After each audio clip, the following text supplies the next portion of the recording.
Breaking news, you heard it here first for June 17th, 2014. I will provide you with the link to this video, and there is a detailed article below. Here's a headline. We're going to go to the video in one moment. Benghazi attack suspect captured by American team en route to the United States. Did they capture Hillary? Let me play the video for you. Breaking news in this Fox News alert. An arrest has been made in connection with the Benghazi terror attacks. At least one of the suspects in that attack that took place on September 11th of 2012 picked up by U.S. forces in Libya, we understand.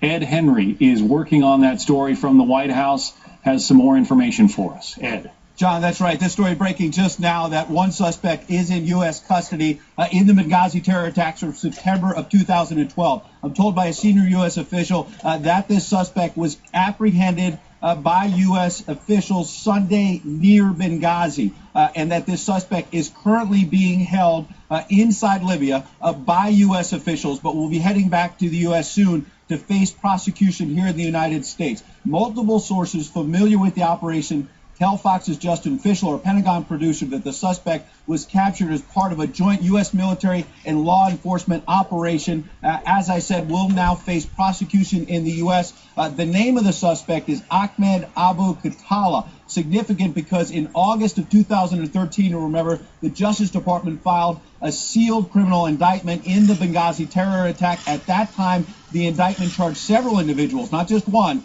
but it included Khattala. He is the head of the Libyan militia Ansar al-Sharia. That's very significant. Khattala, you remember, was seen at the U.S. compound in Benghazi on the day of the terror attacks. Later did interviews with various media outlets boasting about his role in all of this. Now apprehended, I'm told by a senior U.S. official, Sunday near Benghazi, currently being held by U.S. military personnel, should be headed back to the U.S. shortly to face prosecution. Incredible development, John, on a story that's obviously been going on now for almost 2 years. Yeah, I know that there are at least 3 other suspects, perhaps 4, that the FBI has named and is looking for.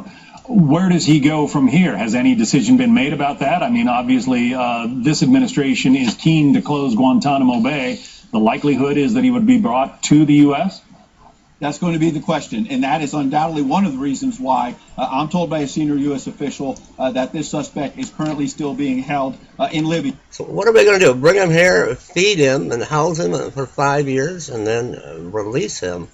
What about prosecution for those right here that had involvement or didn't even bother to get involved in what took place in Benghazi?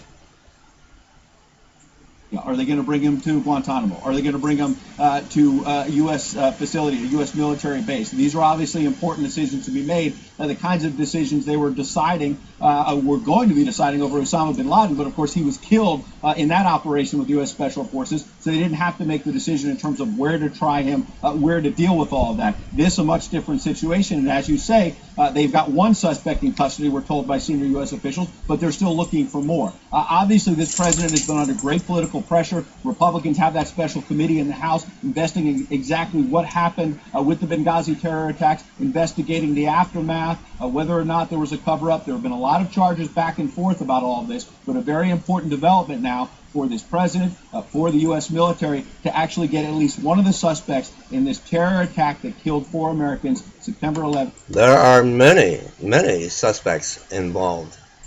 What about prosecution and impeachment? In 2012, John. The obvious question, Ed, and I'm guessing you're not in a position to answer it yet, is why now? I mean, as you point out, this guy Khattala was out sitting in sidewalk cafes, meeting with reporters, and as you say, bragging about his role in all of this. Why did they pick him up now? Well, we're going to have to fill in more details on what intelligence they got in the last days, weeks to move in on him. You're right that the administration was facing criticism last year after they named this suspect, Kitala, in a sealed indictment. The Justice Department did. And then, as you say, he was openly doing various media interviews, boasting about his role in all of this. And the question was, why hasn't the U.S. been able to bring him in if various U.S. media outlets had been able to interview him? I remember asking President Obama last year at a news conference as to why he had not been able to get any of these suspects. He said at the time, this is difficult business. We're trying very hard. And I remember him telling me at that news conference, look, it took us a long time to get bin Laden. We ended up getting him. We're going to get these suspects as well. Well, they've gotten one of them at least, John. Yeah, good news there, I guess. Ed Henry at the White House. Ed, thank you. All right, everyone. Leave me your comments and your thoughts. Subscribe to my channel.